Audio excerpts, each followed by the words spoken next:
Gatinho.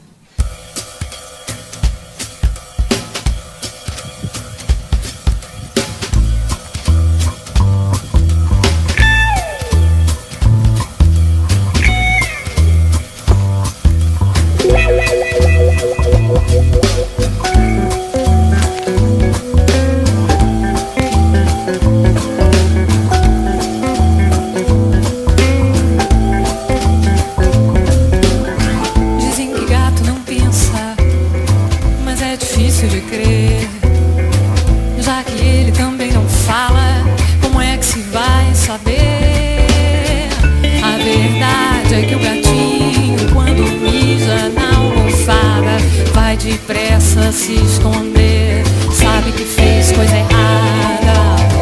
E se a comida está quente, ele antes de comer, muito calculadamente toca com a pata pra ver.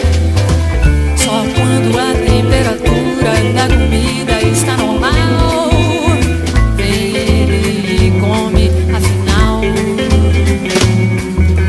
E você sabia que ela ia esfriar.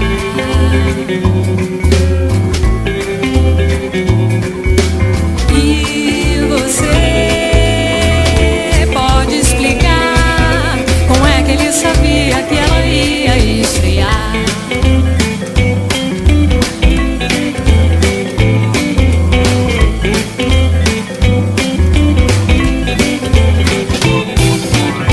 Dizem que gato não pensa, difícil de crer, já que ele também não fala, como é que se vai saber? A verdade é que o gatinho, quando mija na almofada, vai depressa se esconder, sabe que fez coisa errada. E se a comida está quente, ele antes de comer, muito calculadamente toca com a pata pra ver.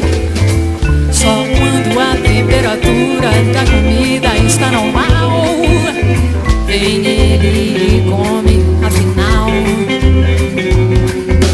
E você pode explicar como é que ele sabia que ela ia esfriar.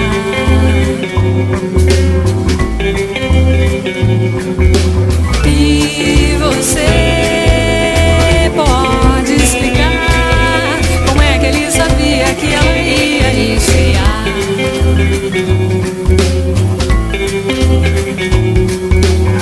Dizem que gato não pensa, mas é difícil de crer, já que ele também não fala, como é que se vai saber?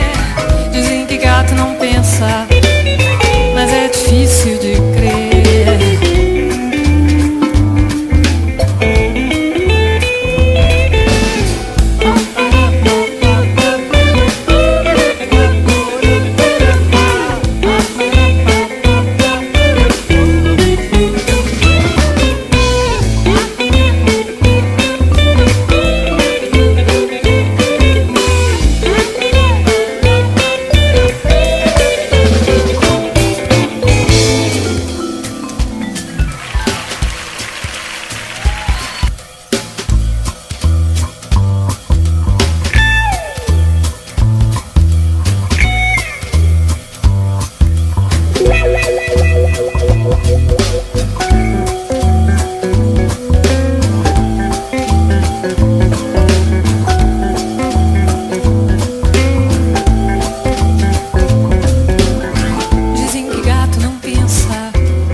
Depressa se esconde.